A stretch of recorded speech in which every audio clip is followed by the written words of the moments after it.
इकबाल साहब ये बताइएगा, ये बाबाओं का बड़ा जिक्र है, मैं भी जरदारी साहब की भी गुफ्तगू पर आपसे जरा डिटेल में बात करूंगा, लेकिन ये उन्होंने कहा या तो मदरसे में बैठ जाएं, बिलावल साहब ने कहा कि जो हमारे बड़े हैं सियासतदान, या फिर वो घरों में बैठ जाएं, मदरसे में बैठ के हमारे लिए दुआ करें। तो या तो वो मौलाना की तरफ इशारा कर रहे हैं या शहबाज शरीफ नवाज शरीफ साहब की तरफ इशारा कर रहे हैं। आपको क्या लगता है इशारा किसकी तरफ है?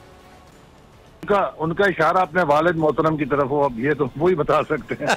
अच्छा चलें, अब मैं फिर आगे बढ़ता हूँ। चलें, ये तो खैर बिलावल साहब ज़्यादा बेहतर तरीके से बता सकते हैं। सर, ये पीपल्स पार्टी को आपसे शिकवे क्यों हैं? आप लोगों ने शिकवा करने के मौके क्यों दिए हैं? अभी आप लोग 3 महीने पहले साथ बैठे हुए थे, एक कैबिनेट के अंदर बैठे हुए थे। शहबाज शरीफ साहब के बारे में बिलावल साहब बड़े अच्छे अल्फाज इस्तेमाल करते थे, लेकिन अब थोड़ा से शिकवे शिकायत बढ़ते चले जा रहे हैं रोजाना की बुनियाद पर। ये इलेक्शन का माहौल है या देयर इज समथिंग एल्स?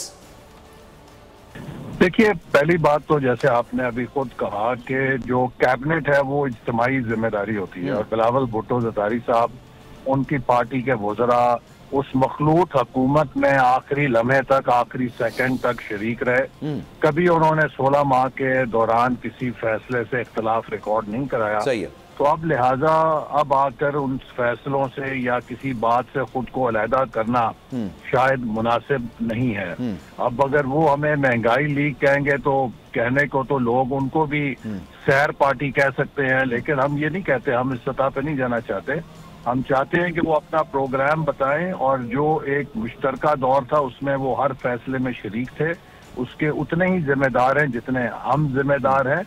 तो लिहाजा शायद उनकी जरूरत और मजबूरी ये है कि वो पीटीआई के वोटर को अट्रैक्ट करना चाहते हैं, जो कि माजी में पीपल्स पार्टी से उनकी पीटीआई की तरफ चला गया था, और उस वोट को अट्रैक्ट करने के लिए वो हम पर तनकीद कर रहे हैं, और इस हवाले से वो शायद कोई सियासी फायदा लेना चाहते हों।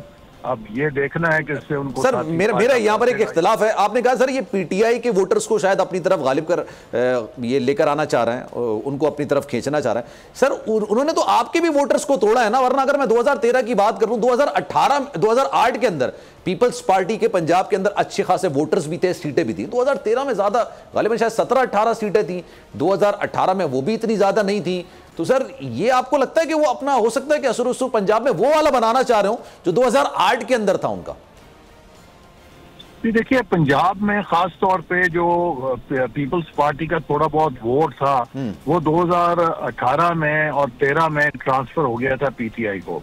तो इसके लिए अब वो कोशिश कर रहे हैं कि पीटीआई के वोटर को अपनी तरफ राग़िब कर सके। अच्छा। लेकिन इसमें वो किस कदर कामयाब हो सकते हैं ये तो वक्त ही बताएगा। लेकिन मैं समझता हूँ कि इस वक्त पाकिस्तान के अवाम ने तीनों जमातों का तजुर्बा कर लिया है।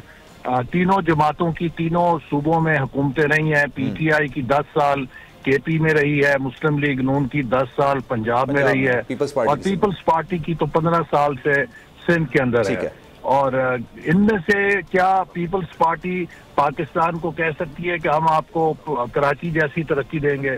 क्या पीटीआई ये कह सकती है कि हम पाकिस्तान को पेशावर जैसी तरक्की देंगे? अलबत्ता मुस्लिम लीग नून ये कह सकती है कि उसने जो पंजाब में तरक्याती मंसूबे किए और लाहौर के अंदर जो उसने तरक्की की, उसके मॉडल पर हम पूरे पाकिस्तान के शहरों को और इलाकों को तरक्की दे सकते हैं। लिहाजा लोग जानते हैं कि डेवलपमेंट में डिलीवरी के लिहाज से मुस्लिम लीग नून ही वाहिद जमात है कि जो परफॉर्म कर सकती है। सब्सक्राइब करें और बेल दबाएं ताकि कोई खबर रह न जाए।